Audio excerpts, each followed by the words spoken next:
Courtroom Shenanigans.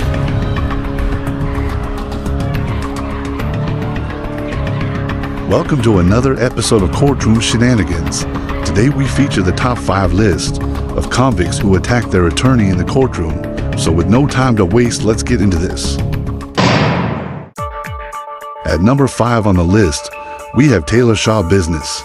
On February 23, 2022, Taylor Shaw Business killed and dismembered her 24-year-old American boyfriend Therian.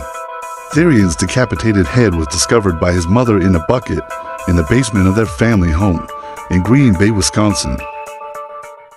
During a court hearing, just moments after Judge Thomas Walsh ruled the trial would be delayed, Taylor Shaw Business got out of her seat and attacked her own attorney, Quinn Jolly, before a deputy wrestled her to the floor.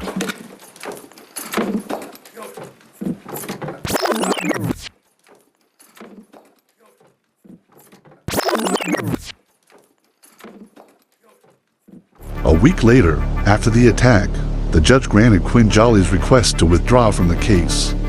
Shaw Business was found guilty of first-degree intentional homicide, mutilating a corpse, and third-degree sexual assault. She was sentenced to life imprisonment without the possibility of parole. Taylor Shaw Business is currently serving her time at the Taycheedah Correctional Institution, located 50 miles north of Milwaukee. At number 4, we have double murderer Joseph Zeller. Joseph Zeller was convicted 33 years later for the murder and rape of 11-year-old Robin Cornell and her babysitter, 32-year-old Lisa Story, in Cape Coral, Florida in 1990. Just hours before his sentencing, Joseph Zeller was back in court in the hope of getting a retrial and his conviction overturned. Before the judge could make his ruling, chaos erupted in the courtroom when Zeller elbowed his attorney in the face.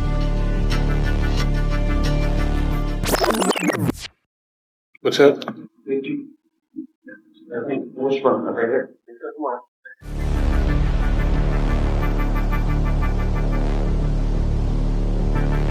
Let's rewind it one more time.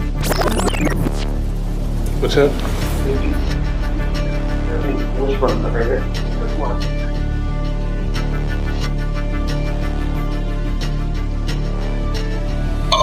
Attorney Kevin Shirley commented on the assault, saying, "It seemed like he didn't want our conversation to be picked up by the microphones, so he waved me down and he struck me." The judge denied Zeller's motion for a new trial and decided not to overturn Zeller's conviction. Joseph Zeller was sentenced to death for the murder and rape of Robin Cornell and Lisa Story in 1990. Zeller was handed a death sentence for each victim. In third place on the list, we have convicted rapist Christopher Teal. Christopher Teal was convicted of raping a 40-year-old woman in a Volkswagen car dealership restroom in Seattle. During a court hearing in February 2020, attorney Reed Birkeland was punched in the face by Christopher Teal, prompting deputies to wrestle him to the ground and the postponement of the proceeding. They are now stipulating that Mr. Teal. Take a look again. They are now stipulating that Mr. Teal.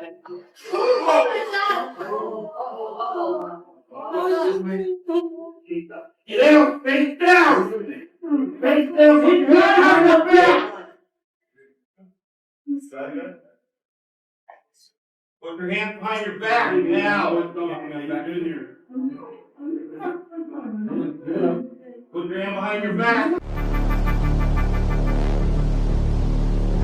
Teal was then escorted out of the courtroom and back to jail, where he remained jailed on a $1 million bond.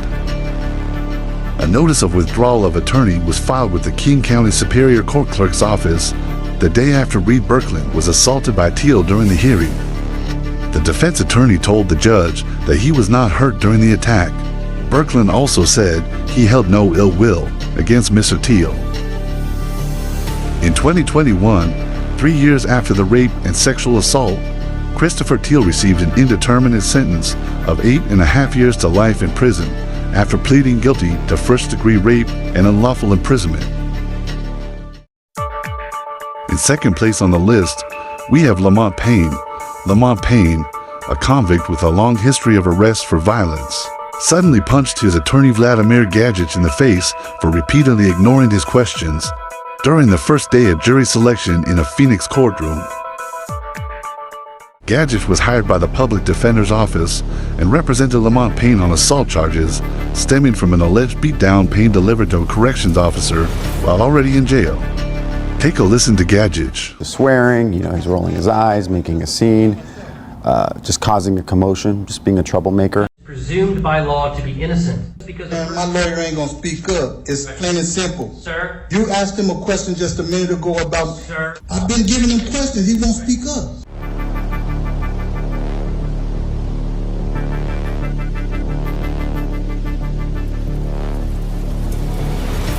You can clearly see Attorney Gadgich completely ignoring Payne's questions. It looked like Lamont Payne decided to dish out his own course of Payne to Gadgich. Now it's appropriate time. I keep telling you he's a problem.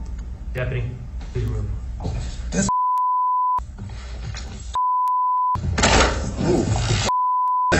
I didn't feel any force. I didn't feel like pain or anything like that. It was just salty, right? Because you're tasting somebody's skin. It's kind of gross, but that's what I remember. Let's rewind it back one more time.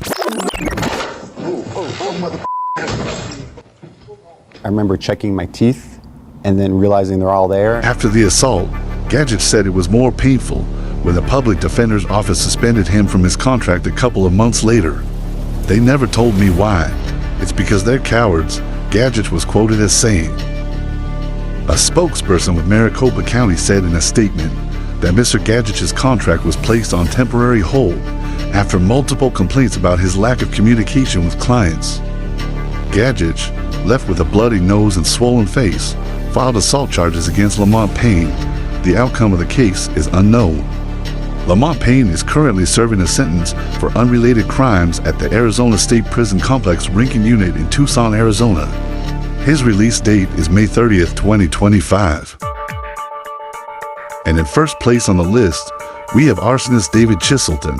Chiselton, 42, assaulted his defense attorney after being told by the judge that he would spend 47 years in prison after being found guilty of arson and felonious assault for pistol whipping his girlfriend and setting fire to a housing complex.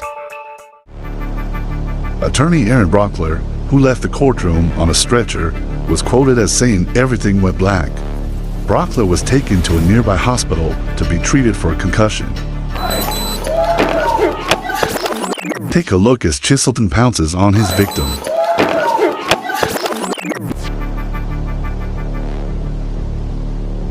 As, like I said, I don't remember anything other than waking up under the table. So I was assuming it was one punch, but he actually hit me several times. All I remember is the feeling of being hit, hearing like a swoosh sound kind of, and then I saw some stars. And then the next thing I know, I woke up under the trial table. It's important in these situations to see, what went wrong.